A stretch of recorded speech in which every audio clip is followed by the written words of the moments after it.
Sea Moss from East Flatbush. Pizza from the LES. When you uptown in the Bronx, you gotta get that chopped Stease. Hood Chinese from Flushing. NYC Ice, Spanish Harlem, El Barrio. This is the Ghetto Gastro NYC food tour. Feel free to explore.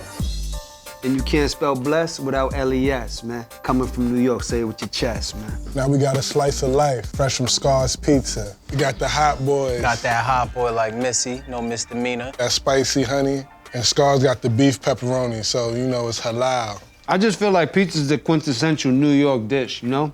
It's usually a one-word order of it, too. Let me get a slice. You put it all in one word, man. Let me get a slice, and they know the vibes. They pop it right there in the oven for you, man. Whether your life is nice or your life is strife, you get it right getting a slice, you know, so. There's always a pizza shop by a school or in your neighborhood. So you got your spot that you go to right after school, like if you commuting. Typically in New York, there's a lot of dollar slice spots. They're pretty terrible, but at one point, that's what I survived off of, you know? Yeah, facts. I had me a really nice luxury apartment. I was spending all my money on rent, and I can only afford dollar slices, man. Spending all your money on rent and that slice? Nah, you was spending all your money on rent and that slice was 99 cents. Yeah, there's a little guy. Not a red cent. Not a red cent. That's fact. Chopped cheese originated in the Bronx, so it's only right that that is the dish that's representing the Bronx with this 5-star, 5-course tasting menu, 5 representing power. And this is definitely packed with a lot of elements that'll give you power. Without the chopped cheese, there would be no Philly cheesesteak. Facts. Shout out to Haji's uptown. Shout out to Harlem on this too. Harlem, you know, our brother, our cousin. Chopped cheese converted me from Philly cheesesteak at a young age, so you know I haven't had a Philly cheesesteak since I had a chopped cheese. Man, Philly cheesesteaks, man. Yeah.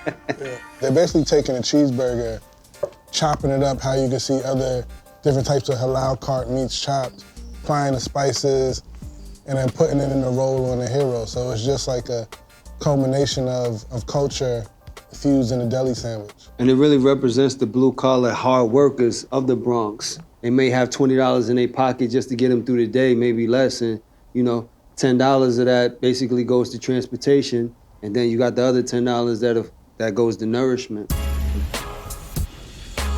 We got the General Tso, we got the lo mein. Hood Chinese is Chinese food that you'll find in hoods. You want good Chinese food? You go to Flushing. No discussion. Not just in America, not just in the Bronx.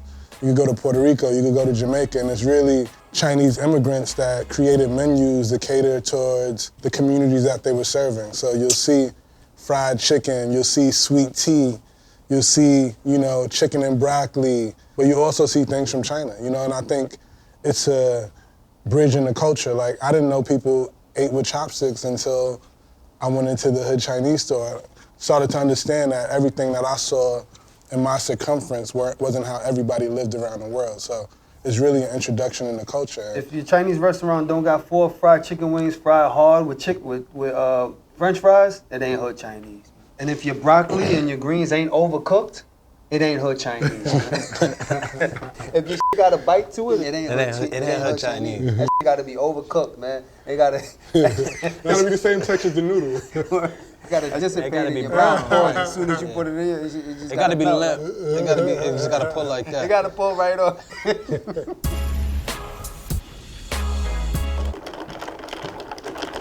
We chose the sea moss for the course because, you know, we did natural collagen because we play to win. So sea moss got a lot of the essential minerals that are good for your body, 92 of the 101 to be exact. This is a good way to, you know, sneak the medicine in the Kool-Aid per se. Initially it was called Irish moss based on, during the famine, people were using moss for nutrients in Ireland. And then when you think about the movement of people and traditions, those traditions travel to the Caribbean. So you have the sea moss. In East Flatbush, there's a large community of West Indians, everybody from Barbados, Trinidad, Guyana, the French West Indies as well. So Jamaica, big up all the massive out there. So sea moss is an element from the sea that we consume to keep us up and energized and electric and, you know, putting out good energy into the world. Yo, make it nice, not twice. We got that nice Italian ice. New York ice. But you know, you gotta save the best for last, man. when you bring in the heat like GG does, you gotta have something to cool off. Once it's sundress season, it's icy season. And once you hear the ice cream truck, once you hear that Mr. Softy music, that's when you know, like, that's when you officially know it's getting warm outside. We eat a lot of frozen treats in the streets throughout the diaspora, so whether it's a snow cone in the Caribbean or New Orleans, or we have the renditions uptown with the piraguas as well. So it's shaved ice, different syrups, different flavors. Yeah, summertime in New York City is a lot of different ice, especially in El Barrio. You're gonna have the piragua cart where you get the shaved ice, pick your poison on the syrup, you know, then you got mommy with the coco helado, and then you could probably pop into a pizza shop, get some Italian ice out the freezer, and this you could get year round. We're all about disseminating knowledge in a way that's fun, accessible, and approachable, and delicious, and nutritious. That's food for thought. You do the dishes. Check out In the Cut with Ghetto Gastro, only from Audible. And it's definitely applaudable.